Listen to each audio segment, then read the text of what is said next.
তো hello guys, কেমন আছো তোমরা সবাই? আশা করি তোমরা সবাই ভালো আছো আর আমিও খুব ভালো আছি। আর অনেক অনেক দিন পর আমি আবার একটা ভ্লগ নিয়ে এসেছি। আই এম সো সরি এত দেরি হওয়ার জন্য। অ্যাকচুয়ালি আমার এডিট করা হয় না, অ্যাকচুয়ালি এডিট করার টাইমই পায় না, সেই কারণে আমার ভ্লগও দেওয়া হয় না।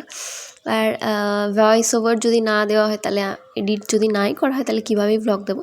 এই ভয়েস ওভার দেওয়ার জন্যই আমার ভ্লগটা অ্যাকচুয়ালি দিতে এত লেট হয়। তো এটা হচ্ছে রিপাবলিক ডে ভ্লগ, সরি আমি ইন্ডিপেন্ডেন্স ডে বলে ফেলছিলাম।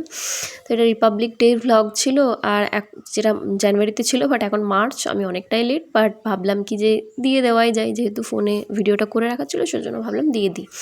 তো এই যে এখন আমাদের ফ্ল্যাগ হোস্টিং হচ্ছে, তারপর হবে প্যারেড, সবাই নিজের নিজের পজিশনে দাঁড়িয়ে আছে, আর এই যে টিচার্সরাও সবাই দাঁড়িয়ে আছে। এখন প্রেসিডেন্ট স্যার ফ্ল্যাগ হোস্টিং এই যে করলো, আর তারপর হচ্ছে ডান্স, বাচ্চারা কিছু ডান্স ফান্স করছিল, বেশ ভালো ডান্স করেছিল কিন্তু ওরা। এই যে এখানে ডান্স হচ্ছে, আমি যেহেতু পিছনে ছিলাম তো ভালো করে ক্যাপচার করতে পারিনি, তো যতটুকুনি পেরেছি সেটাই করেছি। আর এখানে ওই যে ওরা ডান্স করছে, তারপর প্যারেড হবে, সবাই এই জন্য দাঁড়িয়ে আছে, আর আমরাও সবাই এখানে দাঁড়িয়েছিলাম ওই জন্য। আর প্রচণ্ড রোদও ছিল, ঠান্ডার মধ্যে রোদে ভালো লাগছিলো। এখন যেহেতু ঠান্ডা নেই, বাট এটা অনেক দিন আগের ভ্লগ, তো সেই জন্য। আর এই যে এই ক্লাস 4-এর বাচ্চা মেয়েরা বেশ ভালো ডান্স করেছিল এখানে। তো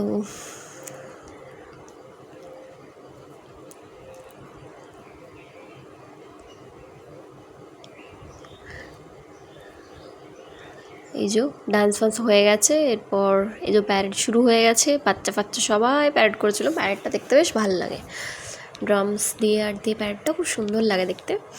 তো এই যে প্যারেড শুরু হয়ে গেছে, ওই যে দেখতে পাচ্ছ বাচ্চু স্যার কিন্তু ড্রামস বাজাতে চলে গেছে, বাচ্চু স্যার নিজে কিন্তু ড্রামস বাজাচ্ছিল। আর এখানে প্রেসিডেন্ট স্যার বসে আছে, আর এখানে আমাদের চিফ গেস্ট ছিল, উনিও বসেছিলেন। তো এই যে প্যারেড হয়ে গেল, আর এই নিয়ে আমাদের ব্লগটাও শেষ হয়ে গেল।